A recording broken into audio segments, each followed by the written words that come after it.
कैसे हो आप लोग। आई होप आप सभी अच्छे और मजे में होंगे। मेरा नाम भारती और मैं आज आप लोगों के लिए क्लास 9th मैथ का चैप्टर 2 जिसका नाम है पॉलिनोमियल, उसका आर्यस अग्रवाल का एक्सरसाइज 2D लेकर के आई हूँ। तो देखिए, इस एक्सरसाइज का मैं कुछ क्वेश्चन पहले कर चुकी हूँ। तो अभी आज इस वीडियो में हम लोग क्वेश्चन नंबर 11 से क्वेश्चन नंबर 17 तक करने वाले हैं। तो चलिए देखते हैं कि आखिर क्वेश्चन नंबर 11 में है क्या।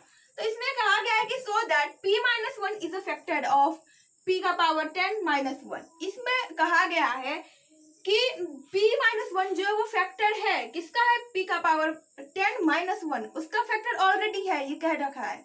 हमें बस बताना है, शो करना है। क्या करना है? शो करना है इस चीज को कि सच में फैक्टर है या नहीं है। इसको आप शो कर दो, वो कहा है वो सच है या झूठ है, बस वही करना है। तो सॉल्यूशन हम लोग करेंगे कि p-1 को हम लोग gx मान लेते हैं। gx is equal to p-1 और px is equal to p का पावर 10-1। तो हम लोग gx को किसके बराबर करेंगे? gx इज इक्वल टू 0, 0 के बराबर करेंगे। इसका मतलब ये हुआ कि p-1 किसके बराबर हो गया? 0 के बराबर। p का वैल्यू क्या आ गया? 1 आ गया, क्योंकि साइड माइनस में था तो उस साइड आ गया तो प्लस में आ गया। सॉरी, p का नहीं, यहाँ पर gx का वैल्यू, p का वैल्यू -1। तो देखिए p का वैल्यू यहाँ पर 1 आ गया। तो अब हम लोग क्या पुट करेंगे? जहां जहां पर p है उस जगह पर हम लोग 1 पुट करेंगे। स्पेस ज्यादा नहीं है तो इसलिए मैं मिटा करके यहाँ पर लिख देती हूँ p इज इक्वल टू 1। अब क्या करेंगे? यहाँ पर p का पावर 10 है -1, मतलब कि 1 का पावर 10 -1, 1 का पावर 10 करे या 1000 करे, क्या आएगा आंसर? 1 ही आएगा। 1 - 1 इज इक्वल टू 0। तो 0 आ गया, इसका मतलब ये हुआ कि ये इसका फैक्टर है, पूरी तरीके से डिवाइड हो सकता है। अब बोला है कि जब आपका p का पावर 10 करके आप कर लेती हो, तो अब ये भी बता दो कि अगर p का पावर 11 रहेगा तो ये इसका फैक्टर होगा या नहीं होगा। तो अब चलिए उसको भी करके देख लेते हैं। तो इसका भी फैक्टर ये होगा। तो p का वैल्यू पहले से पता है हम लोगों को, 1 है, तो 1 का पावर 11 -1, तो 1 - 1 इज इक्वल टू 0। इसका मतलब अगर p का पावर 11 भी रहे तो भी वो उसका फैक्टर है। किसका फैक्टर कौन है? तो p-1 जो है वो p का पावर 11 - 1 का फैक्टर है। आई होप कि आप लोगों को समझ में आ गया होगा। क्यों है? क्योंकि देखिए यहाँ पर 1 है, 1 का पावर 11 रखे या 1000 रखे या 5000, आपको जो रखना है रख दीजिए, आंसर 1 ही आएगा। और 1 को 1 से सब्ट्रैक्ट करेंगे तो 0 आ जाएगा, और 0 जब आएगा इसका मतलब क्या हुआ कि वो जो नंबर है, वो जो gx है, वो px का फैक्टर है। दिस सो दैट कि px is factor of gx is factor of px। अब दूसरा नंबर क्वेश्चन है, या जिसे बोले बुक का 12th नंबर क्वेश्चन, उसका हम लोग सॉल्यूशन देखते हैं। 12th नंबर क्वेश्चन में बोला गया है find the value of k का वैल्यू बताना है जब x - 1 जो है वो फैक्टर है। किसका फैक्टर है? ये क्वेश्चन है। यहाँ से x - 1 is a factor of 2x³ + 9x² + x + k।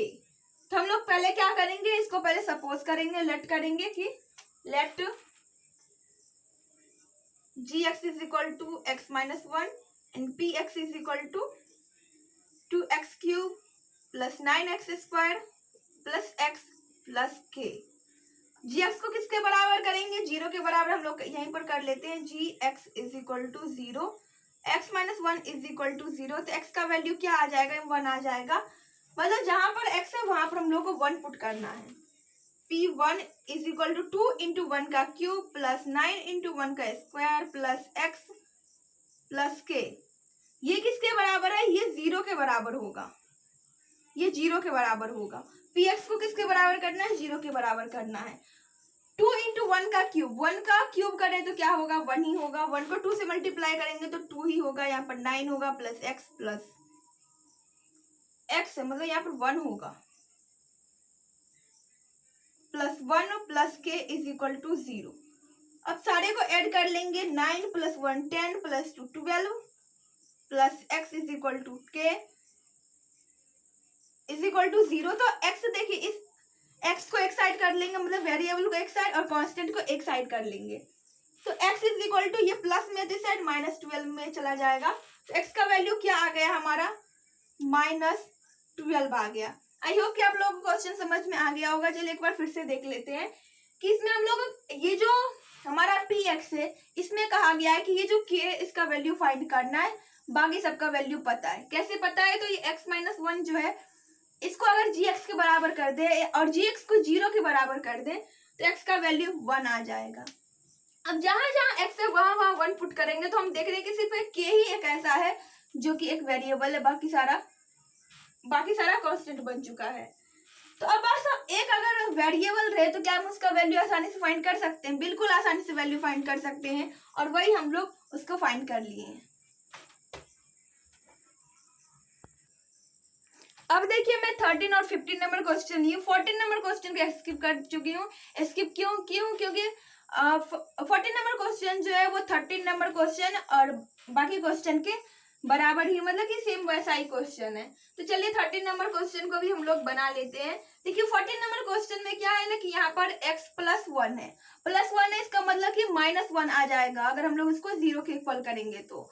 अब देखिए जब -1 का पावर करेंगे तो बाकी सब बन जाएगा आप सबसे, इसलिए मैं 13 नंबर क्वेश्चन लेकर के डायरेक्ट 15 नंबर ले ली हूँ। तो चलिए एक बार 13 नंबर क्वेश्चन को बना लेते हैं। तो इसमें बोला गया है कि a का वैल्यू फाइंड करने के लिए gx ये है हमारा, px ये है, तो आप लेट करके हम सबसे पहले लिख देंगे कि gx = x-4 और px = 2x³ - 3x² - 18x + a। gx को किसके बराबर करेंगे? 0 के बराबर करेंगे, तो x - 4 किसके बराबर हो जाएगा? 0 के बराबर। तो x का वैल्यू क्या आ जाएगा? 4 आ जाएगा। अब बस इस 4 को हम लोगों को पुट करना है कहां पर? जहां पर px में x डाला हुआ है। तो इसको मैं वापस मिटा देती हूँ। x = 4, 2 × 4 का पावर 3 - 3 × 4 का स्क्वायर - 18 × 4 + a, ये किसके बराबर हो जाएगा? 0 के बराबर होगा। 4 का पावर 3 है, इसका मतलब क्या होगा? 16 4 64 होगा। 64 को 2 से मल्टीप्लाई करेंगे तो क्या होगा? 128 माइनस 4 का स्क्वायर 16, 16 3 48 माइनस 18 4 72 प्लस a = 0। तो 128 माइनस 120 प्लस a = 0, तो 8 प्लस a = 0। तो a का वैल्यू क्या आ जाएगा हमारा? -8 आ जाएगा। बस यही तो हमारा आंसर है। हमको a का वैल्यू यहाँ पर फाइंड करता है, find the value of a। Second number question है, बट इस क्वेश्चन को हम थोड़ा अलग तरीके से लिखे हैं। इसमें डायरेक्ट gx और px जो भी डेटा दिया गया है उसको मैं लिख ली हूँ, और जो पूछा गया है उसको मैं लिख दी हूँ। तो चलिए उस क्वेश्चन को भी हम लोग बना लेते हैं। क्वेश्चन नंबर 15 का सॉल्यूशन। इसमें gx px मैं पहले से ही लिख दी हूँ, तो हम लोग gx को 0 के बराबर कर देते हैं। gx = 0, इसका मतलब x + 2a = 0। अब देखिए यहाँ पर 2a प्लस में उस साइड जाएगा तो -2a होगा। यहाँ पर एक बात याद रखिएगा कि यहाँ पर 2a एक साथ है, तो बहुत बच्चे क्या करेंगे कि a को इस साइड ही छोड़ देंगे और सिर्फ 2 को ही उस साइड भेज देंगे, तो वो आपका गलत हो जाएगा। 2 को भी उस साइड भेजना है और साथ में a को भी उस साइड ही भेजना है। अब x का वैल्यू -2a आ गया, तो बस जहां पर भी x है वहां पर -2a को पुट कर देंगे। सबसे पहले x का -2a, x का पावर 5 है, मतलब कि -2a का पावर 5 होगा, प्लस 4a² -2a का power 3 plus 2 × -2a plus 2a plus 3। -2 का पहले हम लोग समझ सकते हैं कि 2 का पावर 5 रहेगा तो क्या आएगा? 2 का पावर 5 रहेगा तो 32 आएगा, और 32 और -32 हो जाएगा यहाँ पर -32। अब a का पावर 5, तो a का पावर 5 यहाँ पर रहेगा ही, 4a²। अब देखो ये ब्रैकेट के अंदर का काम कर लेते हैं, फिर उसको इसके साथ मल्टीप्लाई कर देंगे। तो 2 का पावर 3 है, मतलब कि 8 आएगा, -8 का पावर 3, -8 का पावर a का पावर 3 प्लस अब क्या होगा, यहाँ पर -2 a है और यहाँ पर क्या है, यहाँ पर 2 है, तो -2 और +2 प्लस माइनस माइनस हो जाएगा, 2 2 ज़ा 4, a हो जाएगा +2a +3 हो जाएगा। तो -32a5 प्लस 32 का पावर a5 -4a + 2a + 3 = 0। यहाँ पर ये अब देखिए कि यहाँ पर प्लस में ये माइनस में, तो प्लस माइनस कैंसिल हो जाएगा और -4a और +2a तो क्या हो जाएगा, यहाँ पर हो जाएगा हमारा -2a + 3 = 0। तो -2a = -3, a का वैल्यू फाइंड करना है तो -3/2, a का ही वैल्यू फाइंड करना है, तो a का वैल्यू क्या आ गया हमारा -3/2 और यही हमारा फाइनल आंसर आ गया। आई होप कि अभी क्वेश्चन आप लोगों को समझ में आ गया होगा। क्वेश्चन कोई ज्यादा हार्ड नहीं है। क्वेश्चन हार्ड कहाँ से शुरू होता है, तो 17 नंबर क्वेश्चन जो है बुक का, यही 2D का जो 17 नंबर क्वेश्चन है, उसके बाद जितने भी क्वेश्चन है सारे क्वेश्चन हार्ड है और हार्ड के साथ साथ थोड़ा सा वो VVIP क्वेश्चन है। आई होप कि क्वेश्चन आप लोगों को समझ में आ गया होगा। अब हम लोग लास्ट 2 क्वेश्चन समझने वाले हैं, 16 और 17 नंबर क्वेश्चन। तो चलिए क्वेश्चन का बनाते हैं। देखिए 16 नंबर क्वेश्चन जो है, इसमें x का वैल्यू फ्रैक्शन में आएगा, इसलिए इस क्वेश्चन को हम बनाने के लिए लिए हुए हैं। तो देखिए सबसे पहले हम लोग क्या करेंगे, वही जो पहले से करते आ रहे हैं कि gx को 0 के बराबर करेंगे। gx = 0, 2x - 1 = 0, 2x = 1 और x = 1/2। x का वैल्यू 1/2 आ गया हमारा। अब इसको हम लोग p x के जगह पर 1/2 पुट कर देंगे, तो क्या होगा, 8 × 1/2 का पावर 4 + 4 × 1/2 का पावर 3 -16 × 1/2 का 1/2 का स्क्वायर + 10 × 1/2 + m। यहाँ पर m का वैल्यू हम लोगों को फाइंड करना है।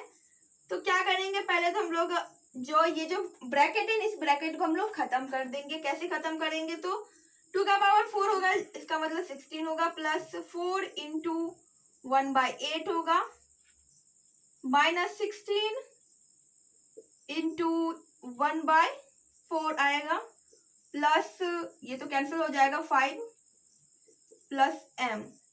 ये किसके बराबर होगा हमारा, ये p, आप यहाँ पर लिख दीजिएगा कि px = 0, px 0 के बराबर हो जाएगा। अब कैंसिल कर देंगे यहाँ पर हम लोग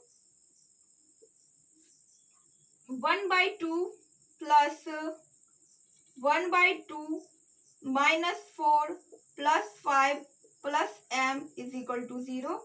तो 1/2 + 1/2। अब देखिए यहाँ पर -4 और +5 है, प्लस माइनस माइनस हो जाएगा, तो यहाँ पर 1 बचेगा और 1 को इक्वल टू के इस साइड भेजेंगे तो यहाँ पर -1 हो जाएगा।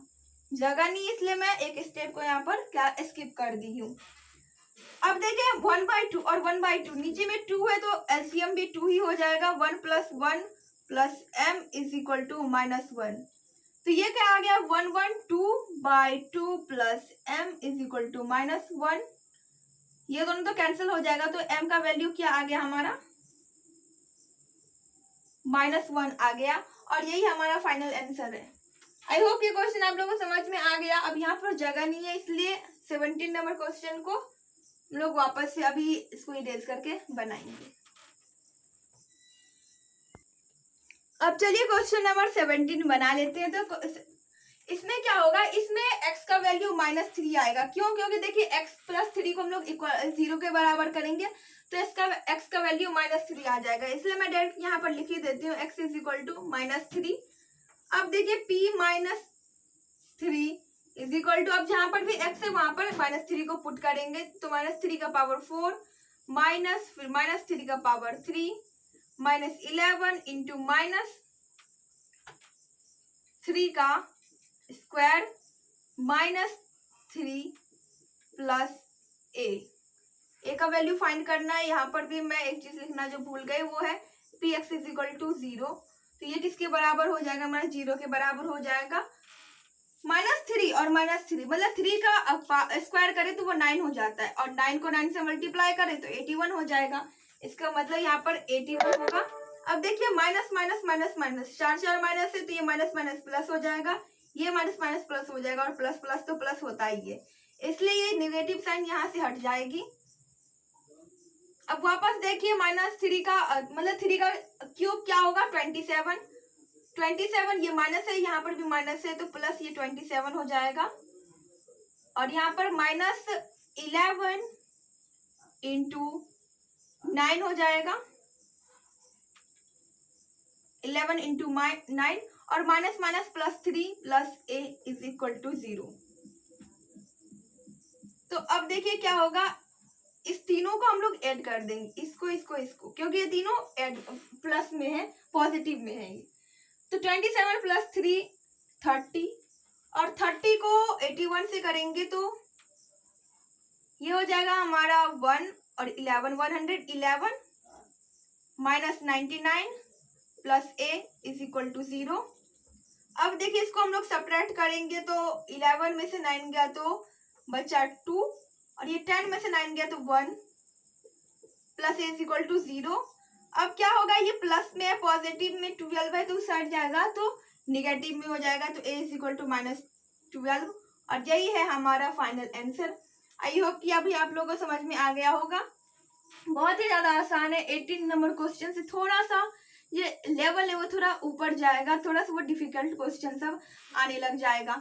तो आज की इस वीडियो में इतना ही। अगर ये वीडियो आप लोगों को पसंद आए तो प्लीज वीडियो कर दीजिएगा एक लाइक, और अपने दोस्तों के पास कर दीजिएगा share. Bye bye, take care, thanks for watching.